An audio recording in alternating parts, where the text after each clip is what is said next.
Welcome back to your spoken English course. We are on day 23। आज हम past की story telling करना सीखेंगे। जैसे कि लास्ट क्लास में हमने पास्ट इंडेफिनिट टेंस को डिस्कस किया था। आई होप आपको क्लियर भी हो गया होगा।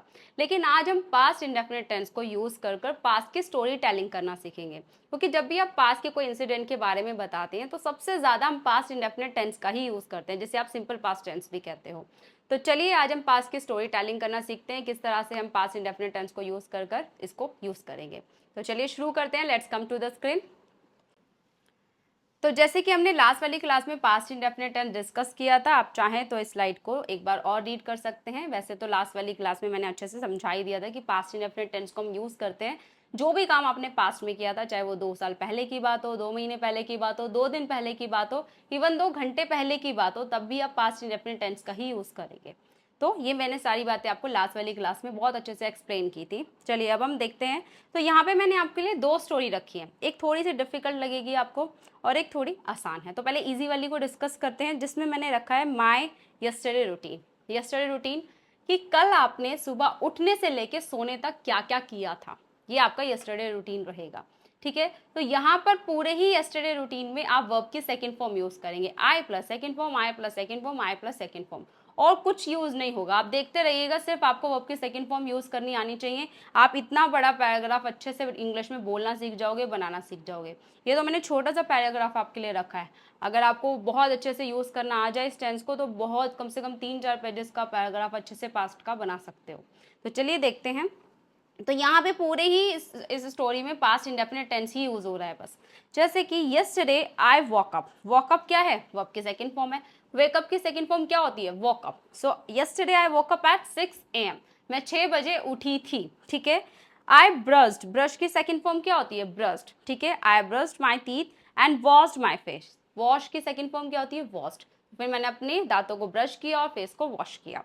Then I went for a morning walk. Go की सेकंड फॉर्म वेंट होती है, जैसे कि मैंने आपको लास्ट वाली वीडियो में भी बताया था। काफी सारे स्टूडेंट यहाँ पर गलती करते हैं।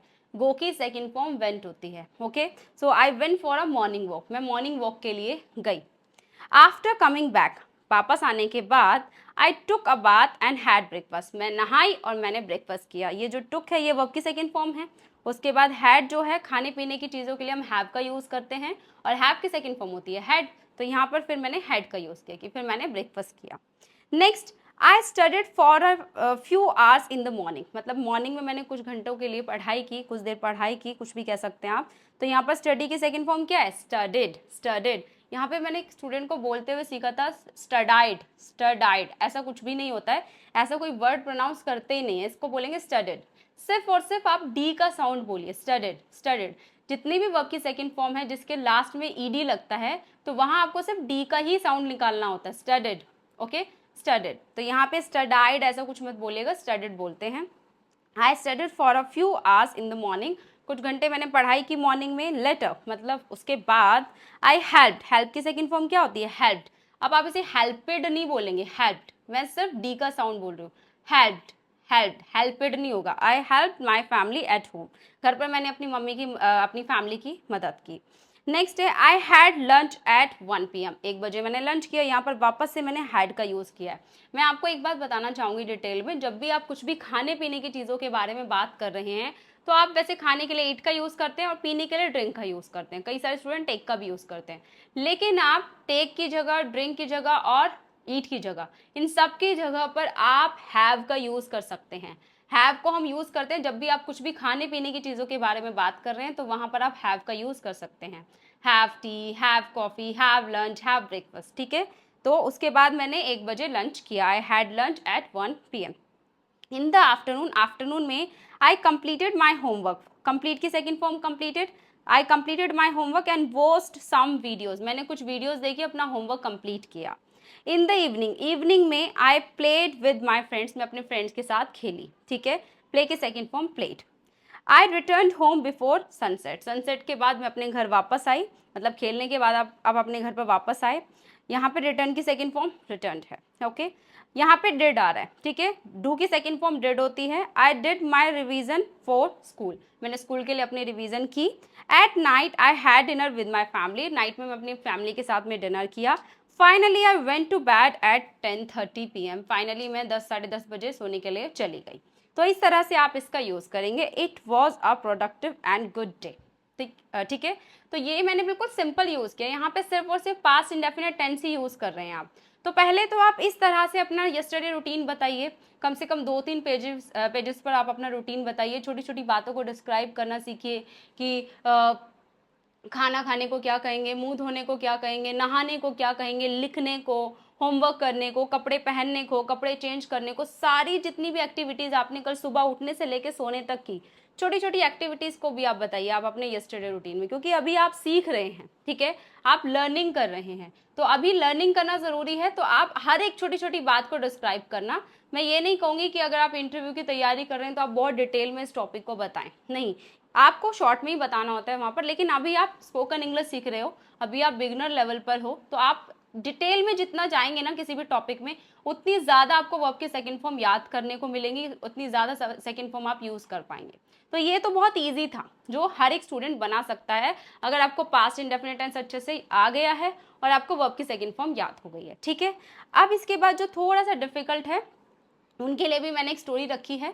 तो यहाँ पर एक कुछ भी स्टोरी मैंने रखी है, ऐसा नहीं है कि मतलब किसी से, मतलब जस्ट आप समझ लीजिए मेरी ये स्टोरी है, ठीक है, मैं अपनी स्टोरी कोई भी शेयर कर रही हूँ आपसे, आप भी अपनी कुछ भी इंसिडेंट की स्टोरी मेरे साथ शेयर कर सकते हैं कमेंट बॉक्स में, ठीक है। तो यहाँ पे मैंने लिखा है, in today's video I shared my journey and talked about how everything started. तो यहाँ पे मैं अपनी एक छोटी सी जर्नी को शेयर कर रही हूँ कि कैसे सब कुछ शुरू हुआ। तो यहाँ पे थोड़े थोड़े कुछ अलग अलग वर्ड्स भी यूज़ हो रहे हैं, क्योंकि मैंने बताया ना ये जो है ये बिल्कुल सिंपल है, जिसमें हमने सिर्फ वर्ब की सेकंड फॉर्म यूज़ की है। लेकिन आप सिर्फ इसी लेवल तक तो नहीं रहना चाहते ना, आपको थोड़ा लेवल को अप भी करना है, आपको लेवल भी बढ़ाना है। तो फिर आप छोटे छोटे वर्ड्स को भी अपने टॉपिक में यूज़ कीजिए, जिन्हें हम कनेक्टर वर्ड्स कहते हैं, ठीक है। तो आप छोटे छोटे वर्ड्स को भी यूज़ करना सीखिए अपने टॉपिक में, जिससे आपको टॉपिक और बेहतर लगे, और अच्छा लगे, और अट्रैक्टिव लगे, ठीक है। तो जैसे कि अ फ्यू ईयर्स एगो, कुछ सालों पहले, I had no clear direction, मेरे पास कोई क्लियर डायरेक्शन ही नहीं थी, ठीक है। तो यहाँ पे ये जो हैड लेसन है ये भी हमने सीखा हुआ है, याद होगा आपको कि कोई चीज़ आपके पास थी या नहीं थी, तो हैड लेसन हमने वहाँ पर यूज़ किया था। तो मेरे पास कोई भी क्लियर डायरेक्शन नहीं थी। आई फेल्ट, यहाँ पे सेकेंड फॉर्म यूज हो रही है, I felt confuse and unsure about my future, मतलब मैं बहुत ज़्यादा कन्फ्यूज थी और अनश्योर थी अपने फ्यूचर को लेकर, ठीक है। आई ट्राइड मैनी डिफरेंट थिंग्स, तो यहाँ पे देखिए आई के बाद वर्ब की सेकंड फॉर्म यूज हुई है, यहाँ पर भी आई के बाद वर्ब की सेकंड फॉर्म यूज हुई है, यहाँ पर भी आई फेल्ट कन्फ्यूज्ड, ये सब वर्ब की सेकंड फॉर्म है, ठीक है। फेल्ट और फिर ये ट्राइड और ये हैड, ये सब वर्ब की सेकंड फॉर्म ही यूज़ कर रहे हैं। लेकिन अब सेंटेंस थोड़ा बड़ा है, ठीक है, अब आपने थोड़ा इसको अपने लेवल को थोड़ा अप कर लिया, ठीक है। तो अब थोड़ा सेंटेंस बड़ा है, थोड़े न्यू वर्ड्स हमने ऐड कर दिए सेंटेंसेस में अपने टॉपिक में। So I tried many different things, मैंने कई सारी चीज़ों को ट्राई किया, but nothing really work, but कुछ भी काम नहीं किया, कुछ भी काम नहीं आया। Sometimes I even thought about giving up, मतलब कई बार तो मैंने हार मानने की भी सोची, गिव अप करने के लिए सोचा, गिव अप मतलब होता है हार मानना, ठीक है। ड्यूरिंग दैट टाइम, उस समय के दौरान, I faced many challenges, face की सेकेंड फॉर्म फेस्ड, मैंने कई सारे चैलेंजेस को फेस किया।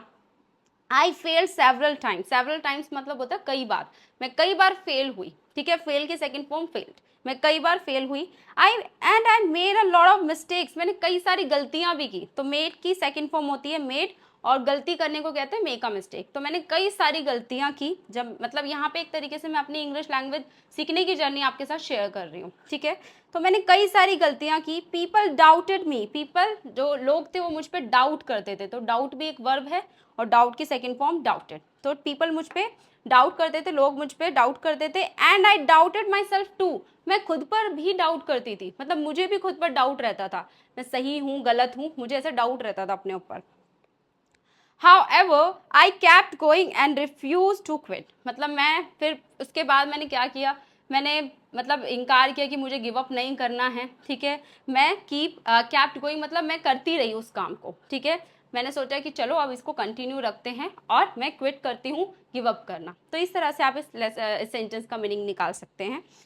वन डे, एक दिन, I decided to change my mindset, मैंने डिसाइड किया कि मुझे अपना माइंड सेट चेंज करना है। एक दिन मैंने क्या डिसाइड किया, मुझे अपना माइंड सेट चेंज करना है। यहाँ पे डिसाइड की सेकंड फॉर्म डिसाइडेड यूज हो रही है।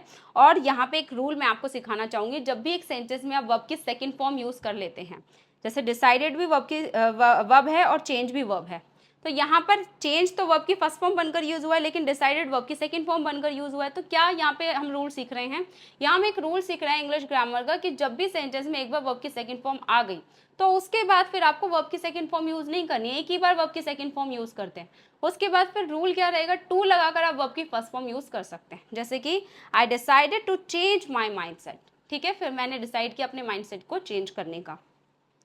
आई स्टार्टेड लर्निंग, जब भी आप स्टार्ट, स्टॉप, कीप ऐसे वर्ड का यूज करते हैं तो उनके बाद आप हमेशा वर्ब की आईएनजी फॉर्म का यूज करते हैं। जैसे कि यहाँ पे देखिए, कीप के बाद हमने वर्ब की आईएनजी फॉर्म यूज किया, ठीक है, स्टार्ट के बाद वर्ब की आईएनजी फॉर्म यूज हो रही है, स्टॉप के बाद भी वर्ब की आईएनजी फॉर्म यूज होती है, ठीक है। So I started learning new skills, मैंने नई नई चीजें सीखना शुरू किया, एंड इम्प्रूविंग माई सेल्फ, मैंने अपने आप को इम्प्रूव करना शुरू किया।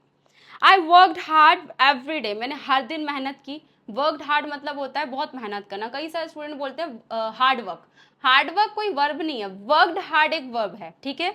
वर्कड जो है ये एक वर्ब है, ठीक है। और यहाँ पे कह रहे हैं कि आपने मेहनत की, कैसे, बहुत ही अच्छे से, आपने बहुत मेहनत लगा के उस पर मेहनत की, ठीक है, मतलब आपने बहुत अपने दिल से अपनी जी जान लगा दी उस चीज़ को अचीव करने के लिए। तो I worked hard every day and state consistent, मतलब कंसिस्टेंट का मतलब होता है कोई चीज़ लगातार करते रहना, ठीक है, कोई चीज़ को लगातार करते रहना। जैसे कि आपने स्पोकन इंग्लिश सोच लिया कि मेरे को सीखनी है इंग्लिश, तो आप कंसिस्टेंट हैं, आप डेली उस पर प्रैक्टिस कर रहे हैं, सेंटेंसेस बना रहे हैं, वीडियोस देख रहे हैं, होमवर्क कर रहे हैं, पीडीएफ को डाउनलोड कर रहे हैं, उस पर प्रैक्टिस कर रहे हैं, मतलब आप कंसिस्टेंट हैं, ठीक है।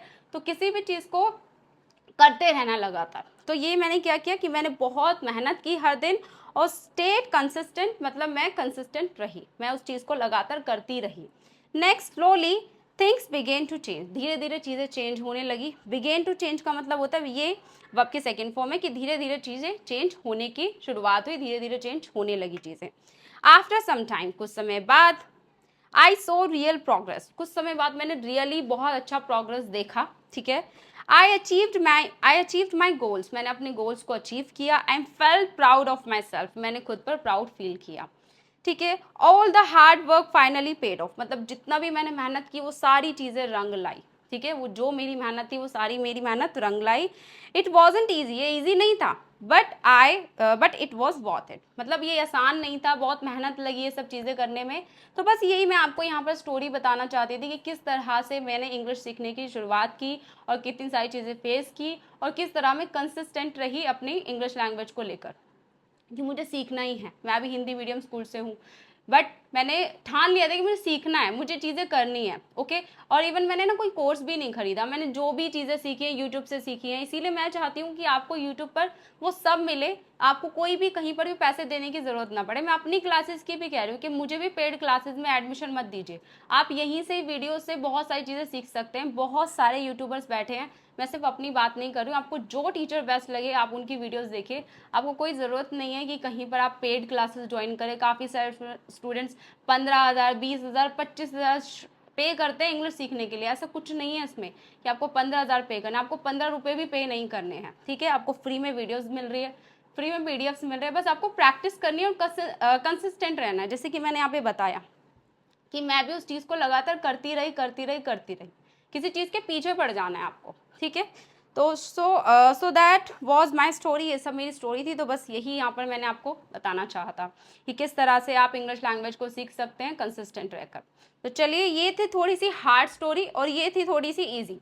तो आपकी मर्जी, आप चाहें तो, आपको लग रहा है कि अभी मैं इतनी डिफिकल्ट तो नहीं बना पाऊंगी मैम, तो आप फिर यहाँ से स्टार्ट कीजिए। आप अपना पास का रूटीन लिखिए कि कल आपने सुबह उठने से लेकर सोने तक क्या क्या किया। और फिर एक और टॉपिक मैं आपको देती हूँ, आप लास्ट संडे के बारे में लिखिए कि लास्ट संडे आपने क्या किया था, ठीक है। अगर आप ये स्टोरी नहीं लिख पा रहे हैं, आपको लग रहा है बहुत डिफिकल्ट है, तो आप लास्ट संडे के बारे में लिखिए कि उसमें आपने क्या क्या किया, आप कहाँ गए थे, आपने क्या क्या एक्टिविटीज़ की जो आप रोज़ नहीं करते हो, सिर्फ संडे को ही करते हो, है ना। जैसे मेरा संडे रूटीन अलग रहता है, एवरीडे मैं कुछ और एक्टिविटीज़ करती हूँ, तो हर किसी का कुछ अलग अलग रहता है रूटीन।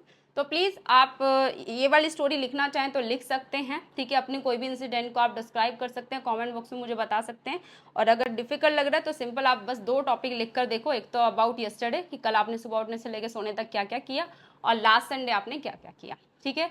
तो कमेंट बॉक्स में आप मुझे बता सकते हैं, मैं पूरी कोशिश करूँगी हर एक स्टूडेंट का होमवर्क चेक करूँ।